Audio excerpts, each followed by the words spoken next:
Osso Buco is a rustic dish with fundamental flavors such as celery, carrot, and onion. It all melds together, and at the end of the day, you'll have yourself a really great dish you're proud of. You're watching On the Table with Chef James. We're going to be chopping up some stuff today. It's going to go in our Osso Buco, and it's going to be rocking. So let's get started. Consists of celery, carrots. I've got me some chopped up parsley, onions, some rosemary. Just going to go in here. Rosemary is traditionally also in Osso Buco, but I'm going to use a little more than you would normally do. Some of you might have questions about why I chose cherry tomatoes and mushrooms and white wine over red wine. I have good answers to those questions. I went with mushrooms to provide a nice earthy flavor, and because we're working with venison. With the white wine, you get a more sweet, balanced flavor, and I think that'll go really well with cherry tomatoes. Visually, they're pleasing, contrast to the rest of the vegetables that are in there. I think it's a great ingredient. Wine, they love each other.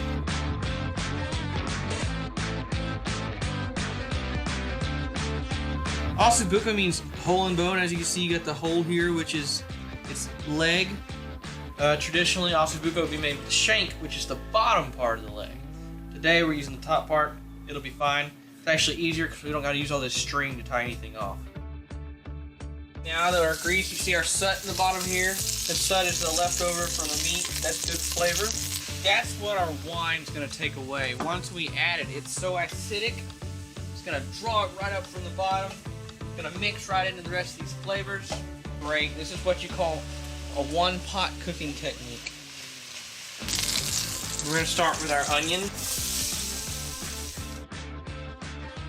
Leave it alone, let the color develop, and it'll create some more complex and better flavors for you. I almost forgot. There's this guy. And inside of it, I got rosemary and some peppercorns, consisting of pink, green, white, black.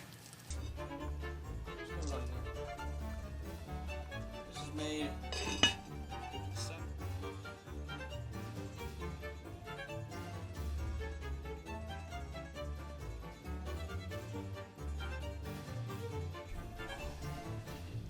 And now, we wait. For risotto, we're going to start with some butter. Risotto classically goes with this dish really well.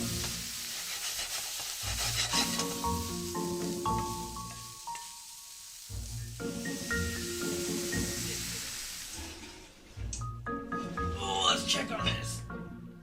Oh. You see the cherry tomatoes, like I said, look really nice. You see if it wants to fall off. I guess we got one. A little bit of butter. Go ahead and take out the leaf. Add some parsley. Let's pull this out of the oven. Let's see what. And we got obviously our piece of meat that's just falling off the bone here. We're gonna go ahead and get this out of here, out of the pot, pull this apart, and put it on top of the risotto. And that's a wrap. Osso Buco here. And as you can see, falling off the bone. I'm gonna plate me up some nice risotto. Just get a nice little scoop there. Put it right in the middle.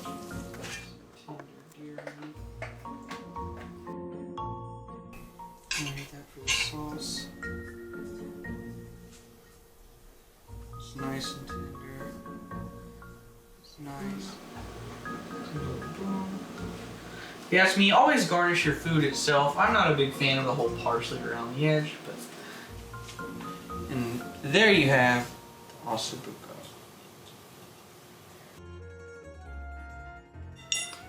I encourage you to not be intimidated by its name, or about how long it takes to cook, or even that it's just deer meat. You're not doing the same old that you've been doing with it. Like this, you should.